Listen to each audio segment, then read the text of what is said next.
little fox. The Nutcracker, Part 1. It was Christmas Eve. Fritz, Marie, and their godfather were sitting next to the Christmas tree. Godfather, what's in that present?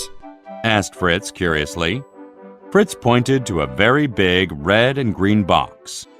Open it and see, replied their godfather. Fritz and Marie opened their gift. It was an old wooden nutcracker shaped like a man. He's kind of ugly, said Fritz, disappointed. The nutcracker's legs were too short, and his head was too big. This nutcracker wasn't always ugly, said Godfather. I like this funny-looking nutcracker, said Marie. What happened to him? Once upon a time, Godfather began, there was a king and a queen who lived in a palace. The queen was in the kitchen when suddenly a very large mouse burst in. It was not any ordinary mouse, but the queen of the mice. The mouse queen squeaked, "Queen, may I have some bacon?" The kind queen replied, "Of course." But the mouse queen was cunning. She quickly called all her family and friends. Hundreds of mice filled the kitchen. The mice ate everything in sight. The queen tried to chase them away, but there were too many. She ran out screaming. Later, the king ordered mousetraps to be set all around the palace. All of the mice, except for the mouse queen, died in the mousetraps. The mouse queen was furious at the king and the queen. All the mice were dead. That night, when the king and queen were eating, the mouse queen jumped onto the table. She shrieked at them, "When you have a baby, I will take my revenge." Later, when Princess Pirlipat was born, everyone was overjoyed. Everyone except the queen. She was afraid of the mouse queen's revenge. For 10 years, 8 nurses and 8 cats guarded the princess day and night. Meanwhile, the mouse queen had a son of her own, but she never forgot her plan of revenge. One night, when the nurses and cats were sleeping, the mouse queen snuck into the nursery. She whispered a magic spell, and the beautiful princess became ugly. The princess's head became larger than her body, and her mouth grew until it was the largest part of her face. The king and queen were very upset, so the king asked his wise men for help. They agreed there was only one solution. The king must find a nut made out of solid gold. The wise men also told the king to find a handsome nutcracker man. The nutcracker must open the golden nut and give it to the princess. Then he must take 7 steps backward. When he does, the mouse queen's spell will be broken. The king's men searched everywhere, and eventually they returned with a golden nut and a nutcracker man. The king looked at the nutcracker and said, "Nutcracker, if you break the magic spell, I will give you my kingdom. If Princess Pirlipat wishes, she may marry you." The nutcracker man did not answer. He only stared ahead. The king's men carried the nutcracker and the golden nut into the princess's room. Many people watched as the nutcracker cracked the nut. He gave it to the princess, closed his eyes, and started to walk 7 steps backward. Suddenly, there was a loud gasp, but the nutcracker kept his eyes closed. The mouse queen had appeared. Her eyes glittered with anger as she glared at the nutcracker.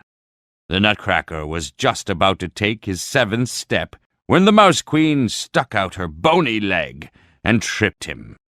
The nutcracker stumbled and fell, but as he fell, his sword cut the mouse queen's neck. She shrieked in pain and cried out, "This spell has changed because the nutcracker man has fallen.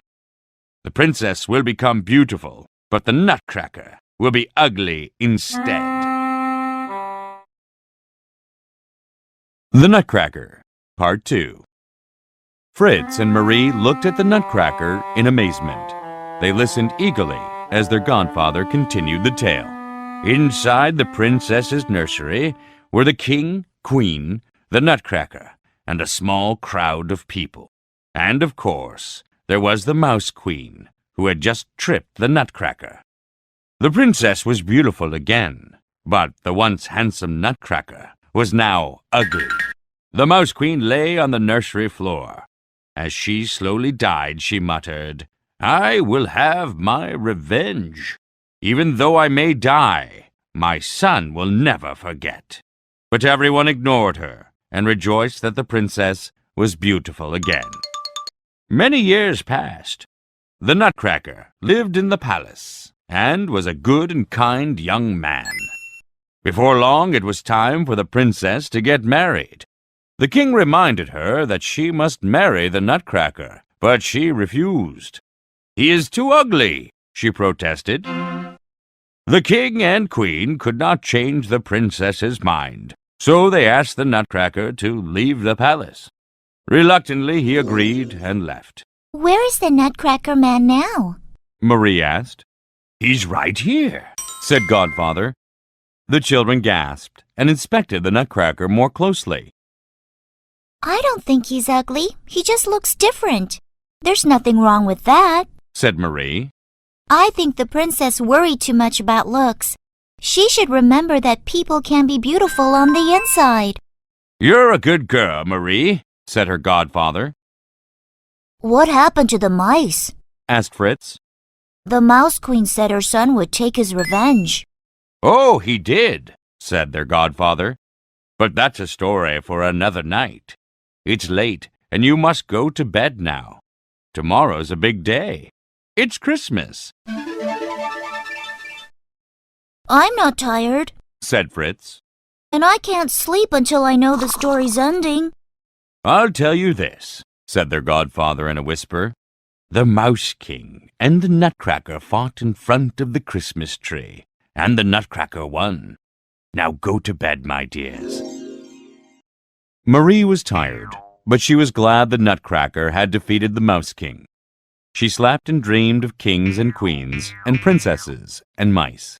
In the middle of the night, Marie woke suddenly because she heard voices in the living room. Marie quickly got out of bed. The living room was dark except for the dim glow coming from the fireplace, but it was enough to see something moving near the Christmas tree. There was a strange shadow on the wall. Marie was scared. Then Marie saw him. It was the Mouse King, son of the Mouse Queen. His eyes glowed red, his face was like a rat's, and he wore a crown of rubies. The Mouse King looked across the room and he called out, I have to avenge my mother's death. Are you ready? The Nutcracker advanced without speaking. He seemed to be smiling. The Mouse King swiftly drew his sword and charged the Nutcracker. Marie screamed, but the Nutcracker also drew his sword and easily dodged the Mouse King's first attack. The Mouse King and the Nutcracker battled back and forth across the living room floor. Their tiny swords clashed in the dim light. Marie had one hand over her mouth and one hand over her eyes, but she could see everything between her fingers. Both the Nutcracker and the Mouse King fought hard and long. Marie knew someone would make a deadly mistake soon. She saw the Nutcracker fall and gasped. She had to act. Marie pulled off her shoe and hurled it straight at the Mouse King. Her shoe hit him in the head. Poof! Like magic, the Mouse King was gone, but the Nutcracker was gone too. The battle is over, said a handsome prince standing next to her. Yes, said Marie. But where is the Nutcracker? I am here, said the handsome man. I am the Nutcracker. But my Nutcracker was ugly. You are so handsome, exclaimed Marie. The Mouse Queen's spell is finally broken, said the Nutcracker. The Nutcracker prince looked at Marie with his kind eyes and gentle smile. Marie's eyes twinkled as she said, Merry Christmas, Nutcracker. Marie, get up, called Fritz. He came into the living room. Why are you sleeping here? Marie slowly sat up. Where's the handsome prince? She asked. Then she realized it was all a dream. She smiled.